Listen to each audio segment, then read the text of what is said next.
Picture this, a market that's constantly changing, new technologies disrupting the workflow process, and internal growth challenges stretching your team's ability to deliver. Welcome to the business world, right? Where in the business world, like, chaos isn't a buzzword. It's in some ways like the air we breathe. But what if I told you that within all this chaos lies an amazing opportunity that most people are too busy bitching about to even entertain the possibility? Today I'm going to unpack how you can turn chaos into opportunity. Let's dive in. When I was younger, my dad taught me that in chaos lies opportunity. He said that I would notice that most people will get swept away or swept up in the drama of a particular situation and get lost in a vortex of the worst possible scenarios when things are changing.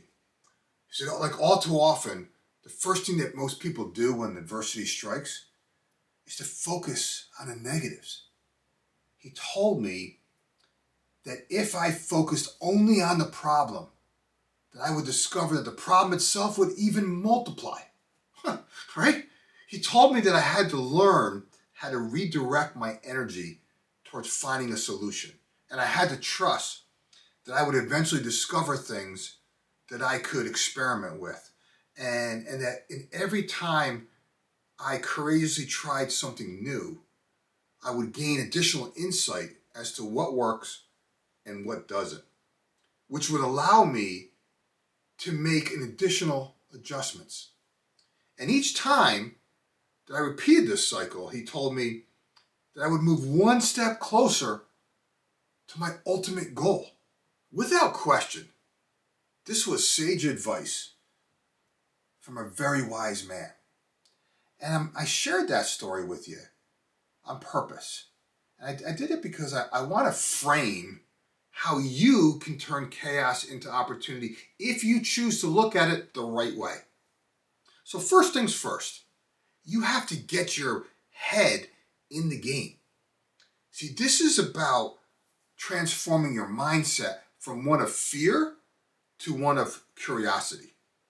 You have to see chaos not as a series of fires that you got to put out, but almost like kind of like a playground for growth and innovation.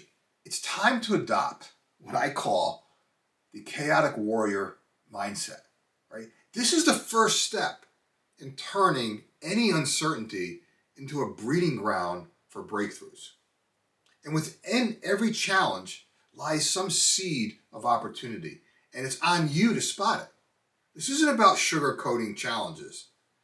It's about seeing them through a different set of lenses. See, this is where your leadership becomes pivotal. You have to guide your team to not just weather the storm of some particular change, but to dance in the rain. Take, for example, let's just talk about it. Take, for example, how businesses pivoted during the pandemic. Many of them shifted to digital platforms and so that they could service their customers in more effective ways. For all you Jocko fans out there, he has a habit of saying good if someone gives him certain types of bad news or tells him about a challenging issue that's going on. This is both simple and also highly powerful. See, for Jocko, something bad going on means that something good is going to happen because of it. It's about finding the positive in every situation. I can't highlight that enough. See, despite challenging situation, there's always a silver lining waiting to emerge, and you got to find it. I will also tell you what doesn't work, because I think I pride myself on that. See, and that is being headstrong about your plan.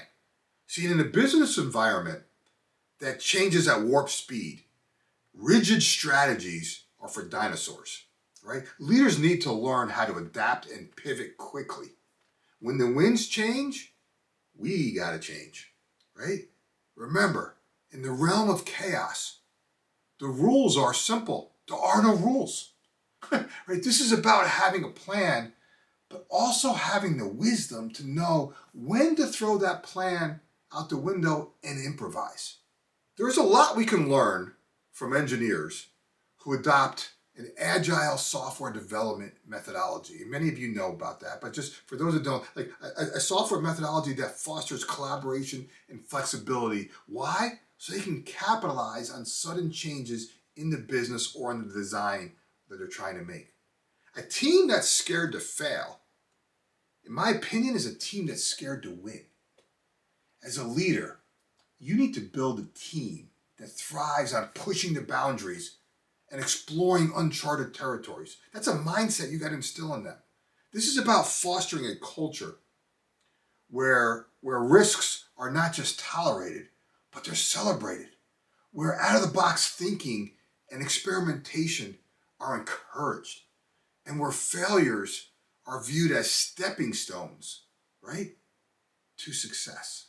Your leadership plays a critical role in what I'm talking about here. Most leaders are typically good problem solvers. That's how they got into their position. And while the solution may not be visible yet, you got to trust that your superpower is knowing how to approach a problem. You have to teach your team this skill, right? And I say that because one of the biggest challenges I see amongst many new leaders, and especially those new leaders who are trying to move a big rock of some sort forward, is that they have, I don't know where this came from, but they have this overwhelming desire to make that process problem-free, right? Make no mistake, business success doesn't come from a lack of problems and challenges. The achievement of any goal, I don't care what it is, in any business, in any genre, is dependent upon how well you and your team manage through adversity.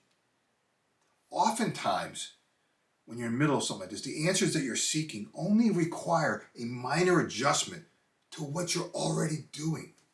So if you or others on your team are experiencing some kind of adversity, if something is not going as you initially planned, here's what I want you to do. I want you to take a minute and step back. And I want you to look at the situation from an outsider's perspective.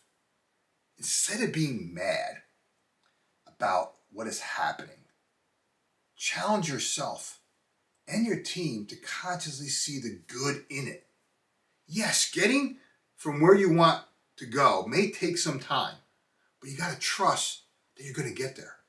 And every small, seemingly insignificant adjustment you implement is going to compound itself over time if you give yourself and your team the freedom to experiment.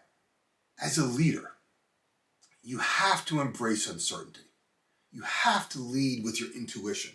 And you got to teach your team how to transform challenges into opportunities. That's the secret sauce. Remember, you're only as good as those you surround yourself with. If you're ready to elevate your leadership to yet another level, I invite you to join our community. We will help you navigate whatever change is going on in your world. We'll help you overcome whatever obstacles you face, and we'll help you redefine what's possible. See, we're in the trenches together. We share strategies, we share tactics, and we help one another champion growth for ourselves, our team, and our business. I included a link in the description. If you want to surround yourself with other like-minded souls who want to champion growth and who want to make a meaningful difference. If you like what I shared today, do me a favor, give it a thumbs up, drop a comment below related to your business, and of course subscribe, because each week I'm sharing content to help you and your team embrace change, focus your efforts, and accelerate results. Remember this, you're just one idea away. I'll talk to you soon.